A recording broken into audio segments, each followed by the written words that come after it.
Hello everyone, my name is Manish. मैं इस video पर बात करने वाला हूं छत्तीसगढ़ बोर्ड प्रश्न बैंक 2022-23 विषय जीव विज्ञान का सॉल्यूशन इस वीडियो पर बताने वाला हूं।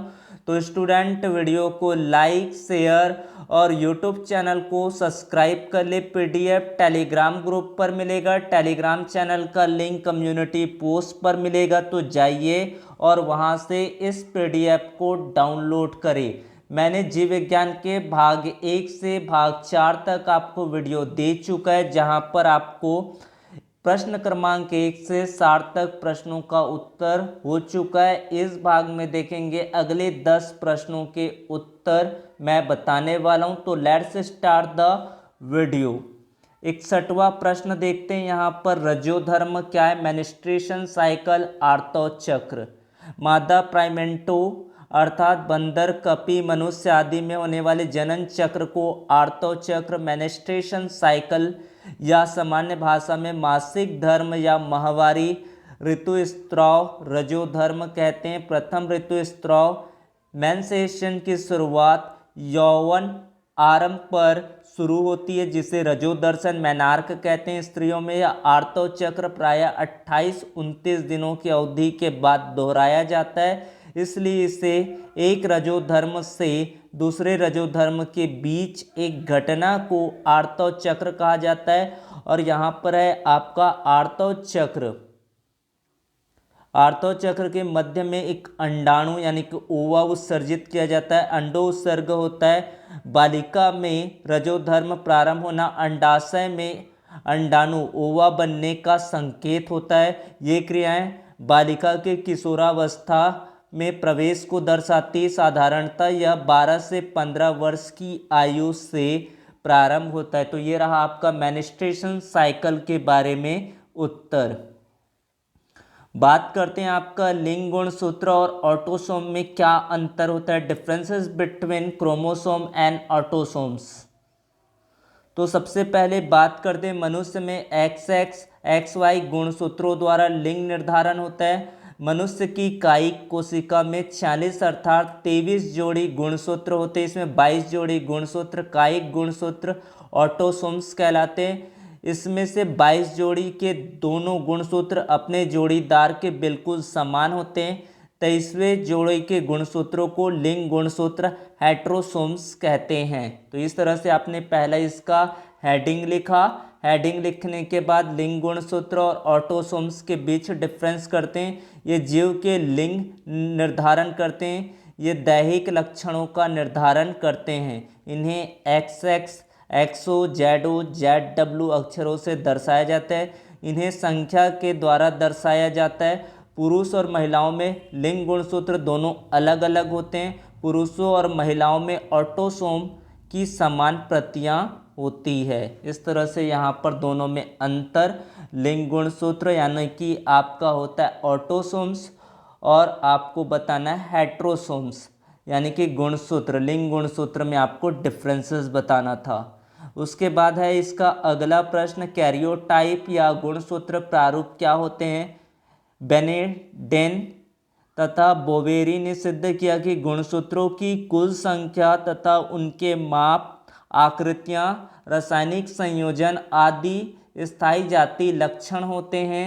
प्रत्येक जीव जाति में अन्य जातियों के गुणसूत्र समूहों से भिन्न अपना गुणसूत्र समूह होता है, जिसे जाति का गुणसूत्र प्रारूप या कैरियोटाइप कहते हैं। इसका मतलब है कि किसी एक जाति के सारे सदस्यों की सारी दैहिक कोशिकाओं में समान गुणसूत्र प्रारूप होता है। इस तरह से आपका कैरियोटाइप या गुणसूत्र प्रारूप कहते हैं। बात करते हैं क्रॉसिंग ओवर क्या है इसका और इम्पोर्टेंस आपको बताना है। क्रॉसिंग ओवर के बारे में वह भौतिक क्रिया जिसमें दो समजात गुणसूत्रों के क्रोमेटिड के बीच जीन का आदान प्रदान होता है, उसे जीन विनिमय या क्रॉसिंग ओवर कहते हैं। तो ये प्रश्न आपको जीन विनिमय के रूप में पूछा जा सकता है या तो क्रॉसिंग ओवर के फॉर्म में पूछेंगे। तो क्रॉसिंग ओवर का इंपॉर्टेंस, क्रॉसिंग ओवर के कारण नए गुणों के उत्पन्न होने की संभावना बनी रहती है, जिससे विभिन्नताएं उत्पन्न होती है। क्रॉसिंग ओवर द्वारा अधिक उत्पादन देने वाले पादप एवं जंतु जातियों को उत्पन्न किया जाता है। ये क्रॉसिंग ओवर यानी कि जीन विनिमय के इम्पोर्टेंस रहा। बात करते हैं आपका हंसियाकार अल्पता प्राकृतिक चयन के द्वारा समाप्त क्यों नहीं होती। तो यहाँ पर बात करते हैं हंसियाकार लाल रुधिर कणिकाओं का जीवन काल कम हो जाने के फलस्वरूप मलेरिया परजीवी का जीवन चक्र भी पूरा नहीं हो पाता। वे व्यक्ति जिन्हें सामान्य हीमोग्लोबिन बनती है वे इस परिस्थिति में नुकसान में रहते हैं और मलेरिया के कारण मृत्यु को प्राप्त होते हैं। ऐसे में हंसियाकार कोशिका रोग के लिए विषम युग्मजीव व्यक्ति अधिक सफल साबित होते हैं, क्योंकि सामान्य रक्त कणिकाएं सामान्य रूप से काम करती है और हंसियाकार रक्त कोशिकाओं को मृत्यु के कारण मलेरिया परजीवी के सफल जीवन चक्रों में भी काफ़ी कमी आती है। इस प्रकार प्राकृतिक वरण द्वारा मलेरिया प्रभावित क्षेत्रों में हंसियाकार कोशिका रोग एक अपेक्षाकृत लाभदायक लक्षण साबित होता है। इस रोग वाले व्यक्ति वयस्क होते हैं और प्रजनन करते हैं। इस तरह से यहाँ पर आपको उत्तर करना है। बात करते हैं आपके अगला प्रश्न, आनुवंशिक कोड की विशेषताएं बताना है। महत्वपूर्ण आईएमपी ये प्रश्न है, ये क्वेश्चंस आपको पूछे जाएंगे।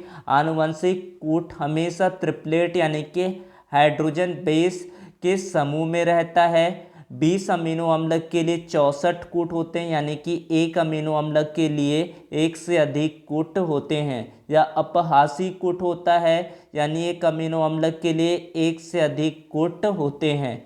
आनुवंशिक कूट अतिछदित नहीं रहता है, यानी कि 2 कूट बिल्कुल अलग अलग होते हैं। तो ये आनुवंशिक कोट के लक्षण या विशेषताएं कह सकते हैं इसको।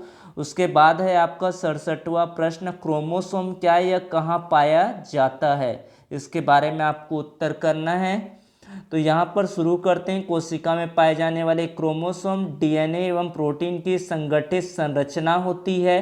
क्रोमोसोम में असंख्य जीन, नियंत्रणकारी तत्व एवं न्यूक्लियोटाइड की श्रृंखला पाई जाती है। क्रोमोसोम में डीएनए से संबंधित प्रोटीन पाई जाती है, जो कि डीएनए को क्रोमोसोम में संयोजित रखने के साथ साथ इनके कार्यों को भी नियंत्रित करती है।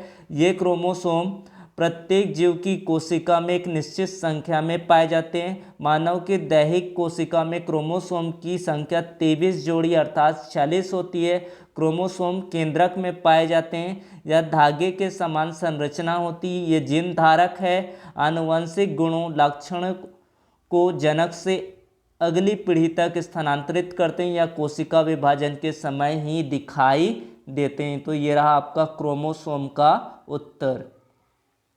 न्यूक्लियोटाइड एंड न्यूक्लियोसाइड दोनों में डिफरेंसेस आपको करना है। न्यूक्लियोसाइड पेंटोसैकराराइबोज, डीऑक्सीराइबोज तथा किसी नाइट्रोजनी क्षार के मिलने से बना होता है। यह नाइट्रोजनी क्षार प्यूरिन या पाइरिमिडिन के रूप में रहता है, जबकि न्यूक्लियोटाइड, पहले आपको बताया न्यूक्लियोसाइड, अब न्यूक्लियोटाइड के बारे में जबकि न्यूक्लियोटाइड बनने में फास्फोरिक अम्ल न्यूक्लियोसाइड का संघनन होता है, जो फास्फोडाइएस्टर बंधन के द्वारा संभव होता है। ये दोनों में आपका न्यूक्लियोटाइड एंड न्यूक्लियोसाइड में डिफरेंसेस।